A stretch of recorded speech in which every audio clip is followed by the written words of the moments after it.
ఇప్పుడు ఎంపీ రఘురామకృష్ణరాజు గారు అరెస్ట్ అయినప్పుడు ఏ ఫెసిలిటీ ప్రొవైడ్ చేయలేదు.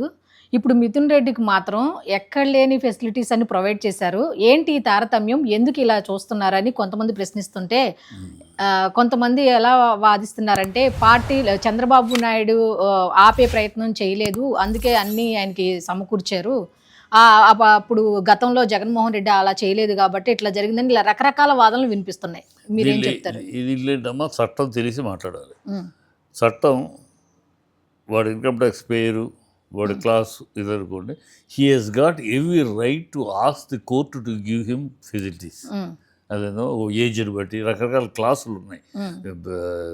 ఎవరు పడితే వాళ్ళ క్లాసు, నేను ఐటీ పేయర్ని, నా ఆరోగ్యము సర్టిఫికేట్, డాక్టర్ సర్టిఫికేట్, నా వయసు, ఇవన్నీ ఉన్నాయి. దీన్ని బట్టి ఒక్కొక్కరికి ఒక ఫెసిలిటీ అలౌ చేస్తారు. అతను మిథున్ రెడ్డి తనకున్న హక్కుల్ని కోర్టులో తెచ్చుకున్నాడు, ఇచ్చారు అంతే.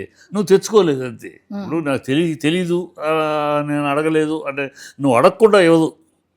ఏ చట్ట పోలీస్ స్టేషన్ కానీ జైల్లో కానీ ఏది నువ్వు అడగకుండా వాళ్ళు ఫెసిలిటీస్ అరెస్ట్ చేయరు. నువ్వు అడగాలి. అడిగితే అది నీకు ఎలిజిబులా లేదా అని చూస్తారు. ఆ ఎలిజిబిలిటీ నువ్వు ప్రొడ్యూస్ చేసుకున్నావు అనుకో ఇస్తారు.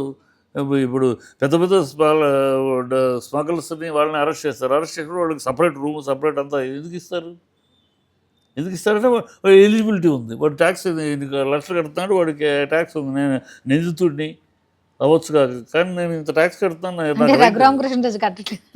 కట్టు అడగాలిగా. నువ్వు కట్టాడో లేదు, మరి అతని మీద కేసులు ఉన్నాయి, ఏదో ఫ్రాడ్ చేసాడు ఉన్నాయి. సో అందువల్ల అతనికి ఆ ఉండకపోవచ్చు. ఇప్పుడుంది ఇతని మీద కేసు, రేపు ఫ్యూచర్లో ఈ కేసు ఉందనుకోండి, రేపు ఇతను. అంటే చాలా మంది అనే మాట ఏంటంటే మిథున్ రెడ్డి ఇవన్నీ కోరినా కూడా ప్రభుత్వం తరపు లాయర్లు ఎవరు కూడాను అబ్జెక్షన్ చెప్పలేదు. వాళ్ళ మంచితనం గడిది గుడ్డు వాళ్ళెవరమ్మా చెప్పడానికి? కోర్టు ఇస్తా ఉంటే వీళ్ళెవరు మాట్లాడడానికి? అబ్జెక్షన్ చెప్తారు కదా. అబ్జెక్షన్ చెప్పిన కోర్టు యాజ్ పర్ రూల్ అతను అడిగాడు అనుకోమా, నా రైట్ ప్రకారం నేను అడిగితే కోర్టు ఇస్తుంది. కోర్టు ఇచ్చినాక వీళ్ళెవరు మాట్లాడడానికి లాయర్స్? సో కోర్టు నువ్వు అబ్జెక్షన్ చెప్పినా court as per rule, as per section so and so is eligible, I'm giving అంటది కోర్టు. కోర్టు వేళ మాటలు బట్టి కాదు కదా, ప్రభుత్వాలు ప్రతిపక్షాలు కాదు కోర్టుకి only law, what law says is eligible. Law ప్రకారం అతను అప్లై చేసింది ఎలిజిబుల్తో ఎస్ కోర్టు విల్ గివ్. ఇవ్వకపోతే ఈ కెన్ ఫైట్ అగైన్. అంటే మీరు చెప్పేది ఏంటి, రఘురామకృష్ణరాజు అయితే ఏం అడగలేదు, ఇతను అడిగాడు కాబట్టి ప్రొవైడ్ చేశారు. అంతే. అడగటం వేరమ్మా, అడగటం కూడా లీగల్గా మామూలుగా అడిగితే ఎవరు ప్రతివాడు అడుగుతాడు. అది కాదు, లీగల్గా నువ్వు ప్రొవైడ్ చేసుకోగలిగాలి. నా ఎలిజిబిలిటీ ఇది, నా హెల్త్ కండిషన్ ఇది, నాకు ఇది, సో ఐ నీడ్ దిస్ అని వాడు అన్నీ ఇస్తే డెఫినెట్గా ఇస్తారు. ఇవ్వక court cannot say you die, నువ్వు జైల్లో ఉన్నావు కానీ ఇష్టం ఏం లేదు, నువ్వు పెట్టిన దినాల్లో సావాలా అందదు. ఉన్న దీని ప్రకారం వాళ్ళు రూల్స్ అండ్ రెగ్యులేషన్స్ చట్ట ప్రకారం ఏం ఇవ్వాలో ప్రొవైడ్ చేస్తారు. చట్టం లేదు అంటే ఇవ్వడానికి ఇవ్వలేదంటే ఇవ్వదు. అది ఇచ్చారంటే చట్ట ప్రకారం పొందాడు అతను, అది హక్కు. అంతే. ఒక కేసులో అతను దోషి అయినంత మాత్రం ఇంకా దోషి కాల, నిందితుడే కదా. నిందితుడైన మాత్రాన అతని హక్కులు అతను కోల్పోడు కదా. దోషి అయినాక కొన్ని హక్కులు పోతాయి. నిందితుడుగా ఉన్నంతకాలం ఈజ్ ఓన్లీ నిందితుడే, ఇంకా దోషి కాల. కోర్టులో తేలినా కూడా దోషి, ఎంతవరకు నిందితుడు అన్నంత మాత్రం అతని హక్కులు ఎవడు నువ్వైనా నేను ఎవరు కోల్పోము.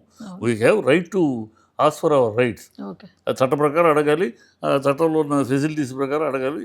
చట్టం దాంట్లో ఎలిజిబిలిటీ ఉంది, ఎస్ ఇతనికి ఎలిజిబిలిటీ ఉంది, అతని ఇంటి ఫుడ్ తినడానికి ఎలిజిబిలిటీ ఉంది, అతని ఆరోగ్య రీత్యా, అతని వయసు రీత్యా ఉంది, అతను సపరేట్ రూమ్ కావాలి, ఇన్కమ్ ట్యాక్స్ పేరు, అతను ఇతను ఈజ్ ఎలిజిబుల్. ఉంటాయి కొన్ని చట్టాలు ఉంటాయి. చట్టాలు పూర్తిగా కాకపోతే నాకు కొంతవరకు తెలుసు, చట్టాల ప్రకారం అడగచ్చు, పొందొచ్చు. ఓకే.